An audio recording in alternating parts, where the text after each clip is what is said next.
Primero, gusto en saludarte, Isaac, a ti y a toda tu gente. Feliz Pesaj y que esperemos que lo que siga sea para bien. ¿Qué puede hacer la ciudadanía? Pues la ciudadanía lo que debe de hacer es realmente los que estén en la capacidad y puedan hacerlo, aislarse mientras se pueda para que le dé tiempo al sistema de salud, no a levantar la barra de la curva para que haya más hospitales, estrategia, doctores, ventiladores, etcétera. Pero vamos a tener que realmente nosotros como ciudadanos tener un tipo de control social. Y por supuesto, esto está sucediendo. Independientemente de las recomendaciones del gobierno, muchos restauranteros, empresarios, ciudadanos se han guardado en sus casas y los que han estado en la posibilidad han podido trabajar desde las mismas. Entonces, al final de cuentas, nos tenemos que cuidar, porque este es un problema de cada uno de nosotros. Si nuestra tasa de contagio es mayor a 1 y uno no sabe que está contagiado y sale sin máscara, perdón, sin cubrebocas o sin las precauciones y contagia a 3 o 4 personas, lo que ahorita podemos entender que es exponencial, que yo siempre he hablado oído en singularity y estos temas, y ahorita lo estamos viviendo, escribí un artículo al respecto, van a suceder. Somos susceptibles a ser contagiados, pero también somos susceptibles a contagiar. El modelo que esto sigue son 3 cosas. Tú puedes contagiar o ser contagiado. Si ya te contagiaste, puedes a lo mejor ser inmune, o a lo mejor morirte, o a lo mejor curarte. Entonces, con estas 3 variables, los ciudadanos debemos de cuidarnos.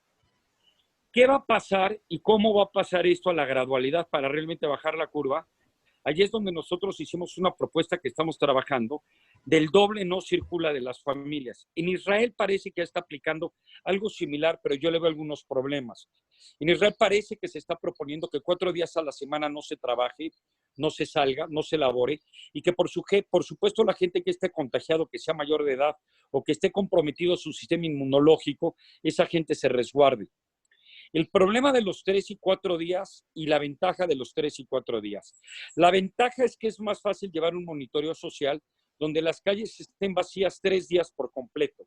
El problema es que estar guardado 3 días no te cura del problema.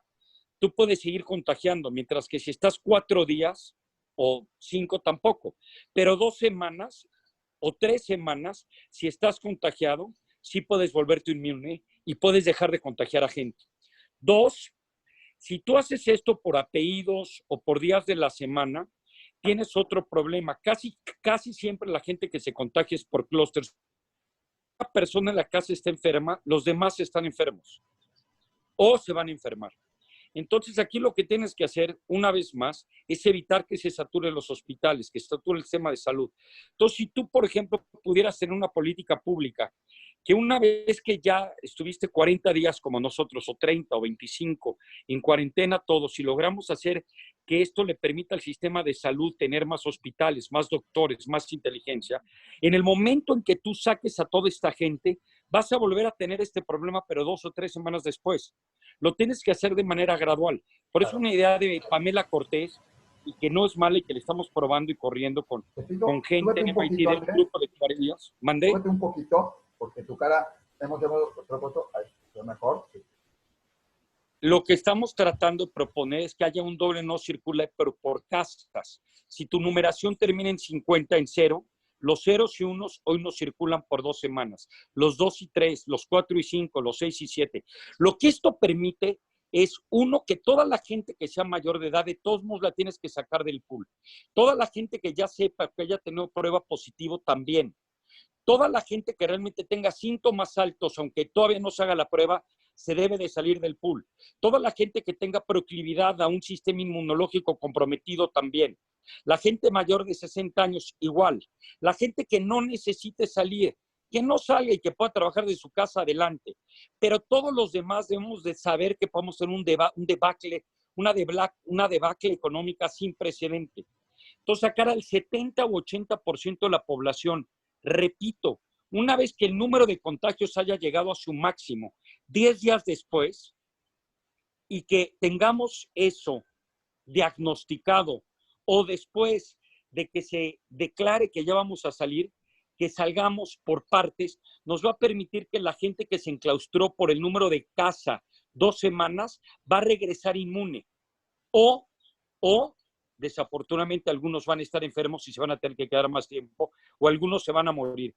Pero esto es el único estudio que nosotros creemos que de aquí a 4 o 6 meses, porque esto no va a durar 4 semanas, va realmente a generar que no tengamos nuevos picos. Estábamos trabajando en esta propuesta, la publicamos a través de Diario Judío, contigo, y también, por supuesto, del Universal, y esta es la propuesta que queremos hacer.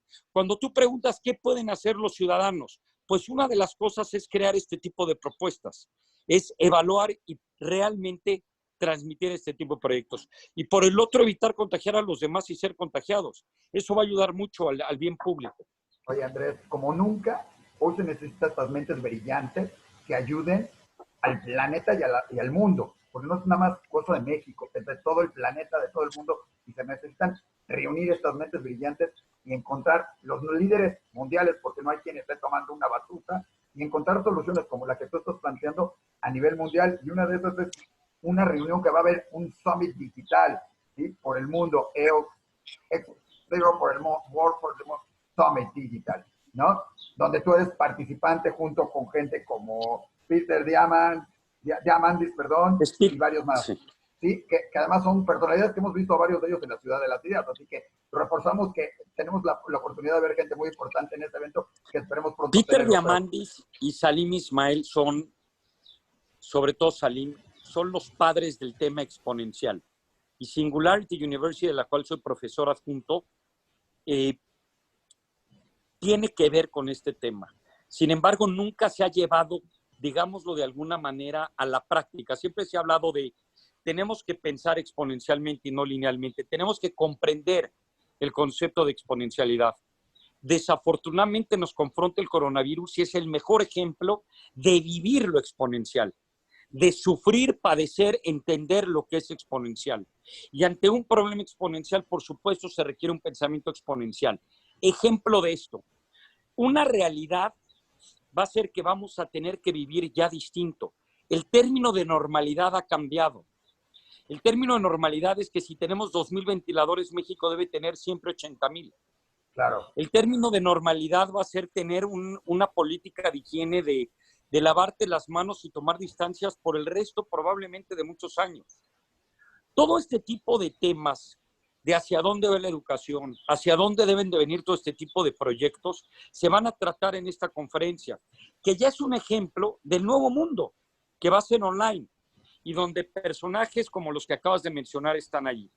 La Escuela de las Ideas ha tenido más de 700 ponentes, pero muchos de ellos, como Craig Venter, como Larry Brilliant, con quien he tenido el gusto de convivir en San Francisco, que es uno de los líderes y de los estudios más serios de las pandemias. Él ha sido de los grandes, es decir, si tú lo buscas a Larry Brilliant en Google, te vas a dar cuenta que si hay alguien que sabe de estos temas es él. Entonces, toda esta gente está consciente que hay dos problemas y el objetivo es maximizar el bienestar social.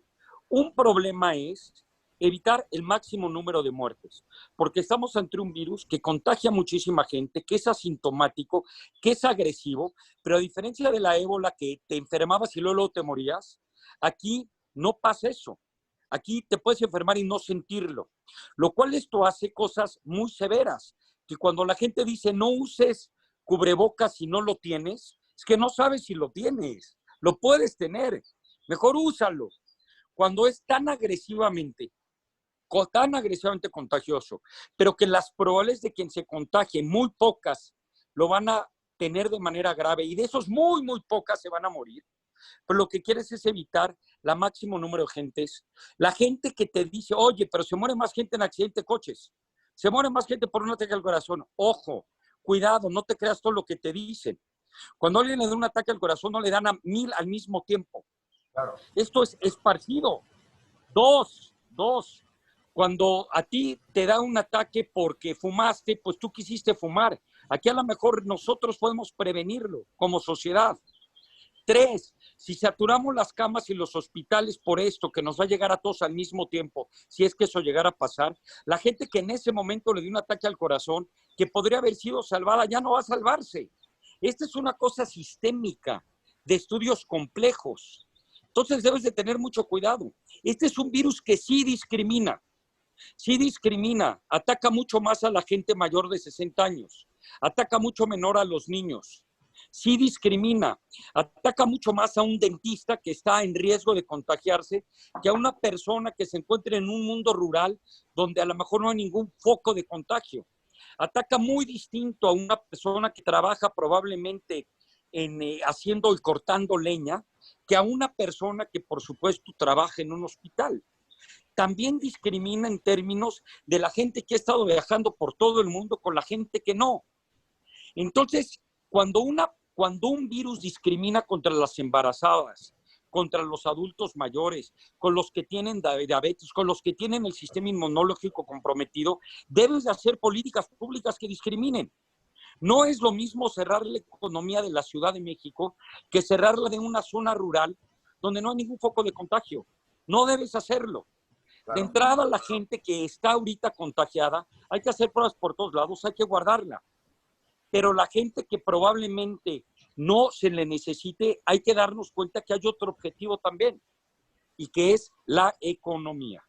En el momento en que la gente empiece a darse cuenta que ya no tiene para comer, probablemente algunos van a saltar. En Estados Unidos la cantidad demandada por pistolas, por armas, ha sido enorme. Tiene una razón de ser. La gente tiene miedo que esto empiece a suceder y asalten sus casas. Y que mucha gente, los trillones de dólares que está ocupando Estados Unidos ahora para prevenir muertes, a lo mejor habrá que evaluar qué pasa si ese dinero se ocupara más bien para prevenir adicciones, diabetes, cáncer, obesidad. ¿A cuánta gente vas a salvar?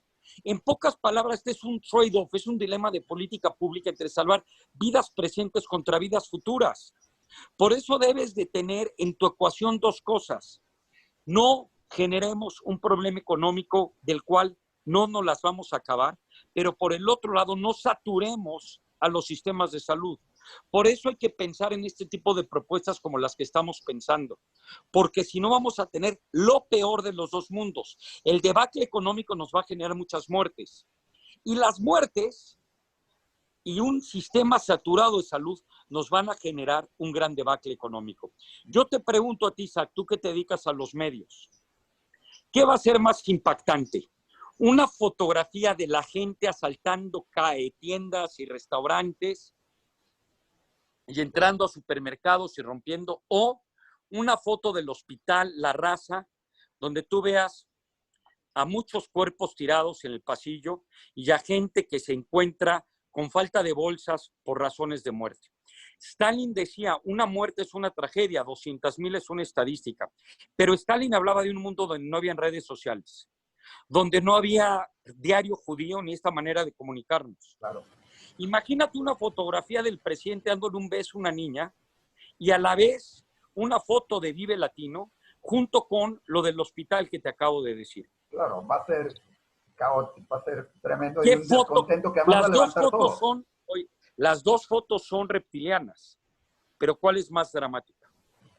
Hijo, va a depender, yo creo que para mí es más dramático los cadáveres y todo de la gente Para que todos. está ahí, pero habrá gente que esté Para más todos. preocupada, pero habrá gente que esté Para más preocupada todos. por los que estén asaltando diciendo es el descontento público, y desafortunadamente va a haber muchos que aprovechen ese mismo momento, Andrés, porque además es Para una todos. cosa filosófica, económica. Andrés, yo sé que este es Reptiliana. exacto. Te toca la parte más atávica. Nosotros tenemos un cerebro ancestral genéticamente, donde los virus, por la historia, desde la etapa primitiva, han acabado con nosotros. De hecho, ni hemos sabido que a eso se debe, pero lo tenemos en nuestra parte más preocupante. Tú me puedes decir a mí, Andrés, es que las probabilidades de que te enfermes son altas, pero que te enfermes gravemente son muy bajas, y de que te mueras son muy, muy bajas. Sí, pero jugar la lotería de la muerte es apanicante, aunque no sea racional. Por ello debemos de empezar a hacer mensajes acordes, políticas públicas discriminatorias. Y yo te lo digo y te lo repito, yo soy una persona que cree en la economía del mercado, Pero ante estas circunstancias críticas, las políticas fiscales deben de ser anticíclicas. Claro. Este es el momento de, si hay recursos, hacer políticas que realmente hagan que la economía no caiga y que los empresarios emprendan. Sí tienes que preocuparte por la gente de menos recursos, por supuesto, pero tienes que preocuparte también de darle recursos a los que generan riqueza, porque si no, los dos vamos a padecer. Pero ¿sabes quién va a padecer más? El de menos recursos. Claro. Porque vas a despedir gente y vas a tener un problema muy serio con toda la gente de la economía informal. Estamos ante un dilema de Sophie's Choice, donde no tenemos que elegir entre un hijo y otro, como la película Sophie's Choice, para quien no lo ha visto. Claro. No tenemos que elegir, tenemos que hacer una política pública que mitigue el daño económico y que discrimine y aísle socialmente a la gente que realmente hay que aislar. Y después de esto, todavía no se puede comprobar que quedes inmune, pero hay altas probabilidades por precedentes de virus similares.